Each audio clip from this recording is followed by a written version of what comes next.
আসলে আমরা যাদের জন্য আমরা কাজ করি তাদের মুখোমুখি আমাদেরকে করে দেওয়ার জন্য আমি সুজনকে আবারও ধন্যবাদ জানাই। রাষ্ট্রের মালিক যারা, তাদের সামনে আমরা কথা বলছি, আমরা প্রতিশ্রুতি দিচ্ছি। আমরা আল্লাহর কাছে তৌফিক কামনা করি প্রতিশ্রুতি যেন আমরা প্রত্যেকে পালন করতে পারি।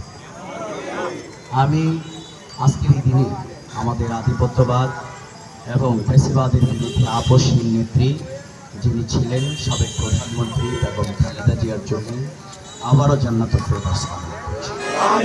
এবং আমার আধিপত্যবাদ এবং তরুণ প্রজন্মের সেনানায়ক উসমান বিন হাদি, তার জন্য আল্লাহ তাআলা তাকে জান্নাতুল ফেরদৌস নসিব করুন। যাদের আন্দোলনের ফসল আজকের এই অনুষ্ঠান, জুলাই আন্দোলন, আমি লক্ষ্মীপুরের সকল শহীদ সহ আমার প্রিয় ভাই কাউসার ওসমান সহ সবাই, আল্লাহ তাআলা তাদেরকেও জান্নাতুল ফেরদৌস নসিব করুন। সম্মানিত উপস্থিতি, আমাদের অন্যতম টার্গেট হচ্ছে, আমাদের প্রাইম ইস্যু হচ্ছে আমরা দুর্নীতি, মাদক, সন্ত্রাসমুক্ত, বৈষম্যহীন একটি মানবিক সম্প্রীতির আধুনিক লক্ষ্মীপুর গড়ে তুলবে। আমরা রাষ্ট্রের মালিক যারা, জনগণের কাছে আমরা প্রত্যেকটি ব্যাপারে আমরা জবাবদিহি করতে বাধ্য থাকব। আমাদের টোটাল পরিকল্পনাকে আমরা 5টি জিরোতে আমরা রূপান্তর করতে চাই।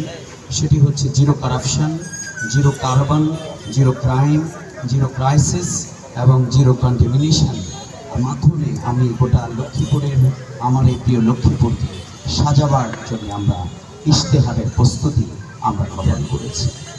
আমরা এই পৌরসভাকে, আমি এখনো 1 নম্বর ওয়ার্ডে গণসংযোগ করে আসছি, আমরা এই লক্ষ্মীপুরকে বিশ্বের মধ্যে সবচেয়ে আধুনিক পৌরসভায় রূপান্তরিত করবে। এবং যেহেতু আমি রাজশাহী বিশ্ববিদ্যালয়ে পড়ালেখা করেছি, রাজশাহী সিটি কর্পোরেশন হচ্ছে এখন সবচেয়ে সুন্দর এবং নান্দনিক। আমরা এই পৌরসভাকে তার আদলে গড়ে তুলব। আমরা চন্দ্রগঞ্জকে একটি পূর্ণাঙ্গ উপজেলায় আমরা রূপান্তরিত করব।